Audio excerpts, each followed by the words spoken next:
ఓం శ్రీ గురుభ్యో నమః. శ్రీ శ్రీ శ్రీ యోగి రామానంద గురుపాదుకా పూజయామి. శ్రీ లలితా సహస్రనామ స్తోత్రంలోని 112వ శ్లోక వివరణ. విమర్శరూపిణీ విద్యా వేదాది జగత్ప్రసూః సర్వవ్యాధి ప్రశమని సర్వమృత్యు నివారిణి. ముందుగా విమర్శరూపిణి, వివేచనను రూపంగా కలది అని అర్థం. పరమేశ్వరుడికి స్వాభావిక స్ఫురణ విమర్శ రూపంగా ఉంది. ఆ విమర్శ శక్తియే చరాచరములను పుట్టించుచున్నది అని చెప్పబడింది. నిరాకారుడు నిర్గుణ స్వరూపుడు అయిన పరబ్రహ్మ సృష్టి చేయాలని సంకల్పించిన వాడై తనను తాను 2 భాగాలుగా విభజించుకున్నాడు, లేక తనలో నుంచి కొంత భాగాన్ని బయటికి పంపాడు. అదే విమర్శ రూపం. పరమేశ్వరుడు ప్రకాశ రూపంగా పరమేశ్వరు నుండి బయటికి వచ్చిన శక్తే విమర్శ రూపం. వారే శివశక్తులు అని గతంలో వివరించడం జరిగింది. ఈ రకంగా బయటికి వచ్చిన విమర్శ రూపమే శక్తి, ఈ సృష్టికి కారణం. కాబట్టి ఈ జగత్తంతా విమర్శ రూపమైన శక్తి నుండే ఆవిర్భవించింది. తర్వాతి నామం విద్య, అంటే తెలియచేసేది, తెలుసుకునేది, తెలియబడేది ఏదైతే ఉన్నదో అది విద్య. తెలుసుకోవలసిన దాన్ని విద్య అంటారు. కంటికి కనిపించే వాటి సాయంతో కంటికి కనిపించని దాన్ని కనుక్కోవడమే విద్య అనబడుతుంది. వేదంలో 2 రకాల విద్యలు చెప్పబడ్డాయి, అపరావిద్య, పరావిద్య. అపరావిద్య లౌకిక ప్రయోజనాలకు వర్తిస్తుందన్నమాట. బుద్ధి సంపన్నులైన మహర్షులు యజ్ఞకర్మలు చేస్తారు. యజ్ఞాల వల్ల పుణ్యలోకాలు కలుగుతాయి. లోకంలో మనం చేసే కర్మలు అన్నింటి వల్ల పుణ్యఫలం కలుగుతుంది. తద్వారా సిరి సంపదలు, భోగభాగ్యాలు, ఉన్నత పదవులు కలుగుతాయి. పరావిద్య అంటే మోక్ష విద్య.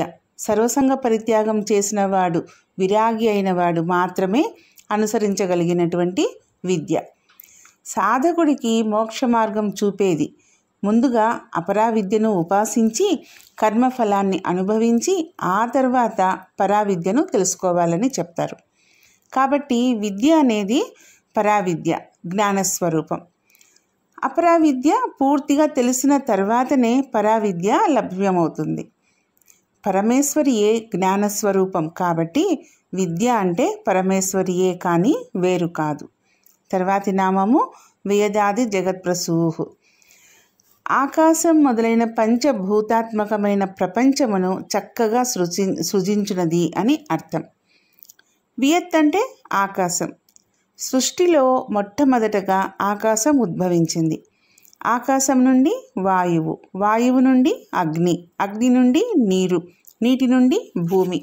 ఈ రకంగా పంచభూతాలు, తన్మాత్రలు, జ్ఞానేంద్రియాలు, కర్మేంద్రియాలు, గుణాలు క్రమేణా 84 లక్షల జీవరాశి ఆవిర్భవించింది.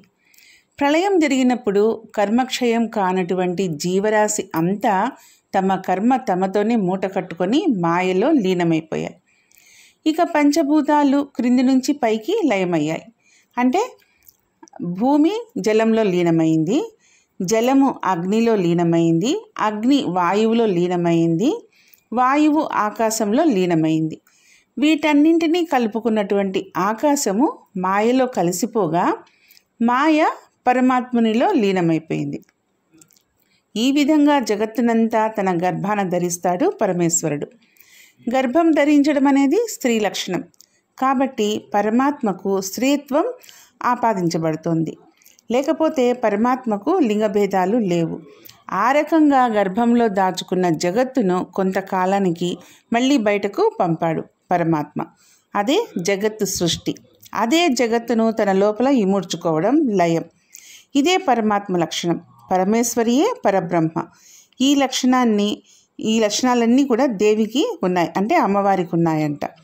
అత్యంత స్థూలమైన పృథ్వీతత్వం నుండి క్రమక్రమంగా సూక్ష్మతత్వాలను అవగాహన పరుస్తూ చిట్ట చివరకు జగత్తుకు కారణమైన అత్యంత సూక్ష్మతత్వాన్ని కూడా తెలుసుకునేట్లుగా అమ్మవారు చేస్తుందన్నమాట.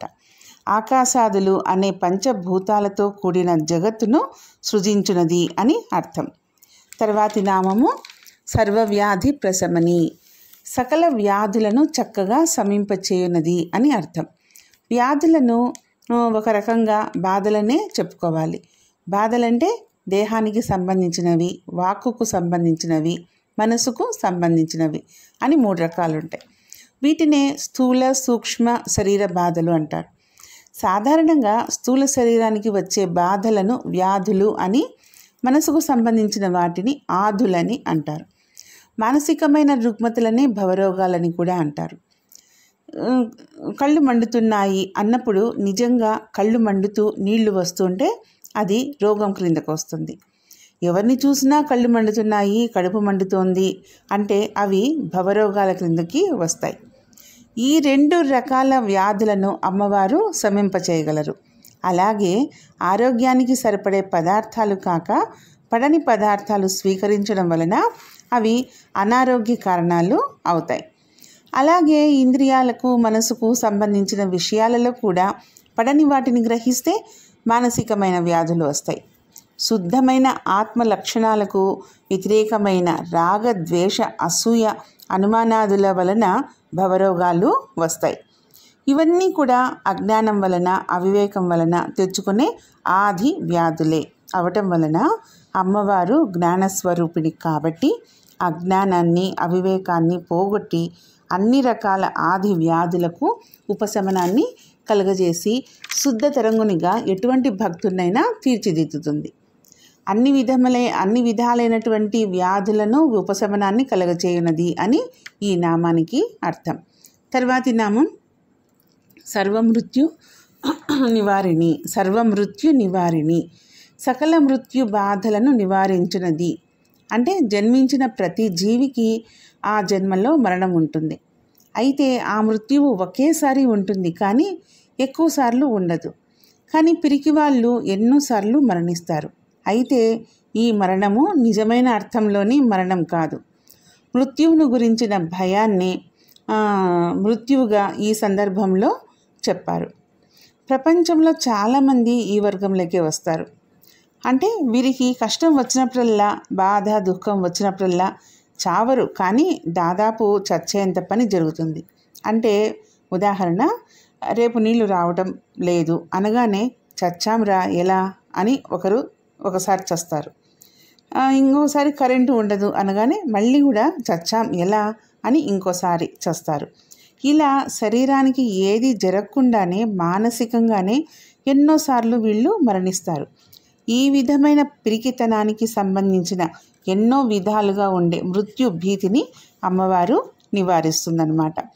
నిజంగా మృత్యువు వచ్చేది పదార్థమైన దేహానికే, కానీ పరమాత్మ అంశ అయిన ఆత్మకు మృత్యువు ఉండదు కదా. కాలధర్మాన్ని అనుసరించి సహజంగా వార్ధక్యానంతరం వచ్చేవి సకాల మృత్యువులు, అంతేకాక సకారణ మృత్యువులు కూడా. సకారణమని ఎందుకంటే వార్ధక్యంలో మన శరీరము అందంగా ఉండదు. పంచేంద్రియాలు, మన బుద్ధి చిత్తాదులు సరిగా పనిచేయవు. జీవితంలో ఆనంద స్పర్శ అనుభూతి తగ్గుతుంది. అందుకని తిరిగి అందంగా శరీరం తయారవడం కోసం, జీవితంలో ఆనంద స్పర్శ పునఃప్రతిష్ఠ జరగడం కోసం పాత దేహానికి స్వస్తి చెప్పి మరణాన్ని ఏర్పాటు జరుగుతుంది. అవసర నిమిత్తం దేహానికి కలిగే ఈ ఏర్పాటును సకాల మృత్యువు అంటారు. ఇటువంటి మృత్యువు ఆసన్నమైనప్పుడు కూడా ఏ మాత్రం ఆదుర్ద భీతి లేకుండా దేహాన్ని త్యాగం చేయగలిగే నిస్సంగ స్థితిని ఇచ్చి మృత్యు నివారణ చేస్తుంది అమ్మవారు.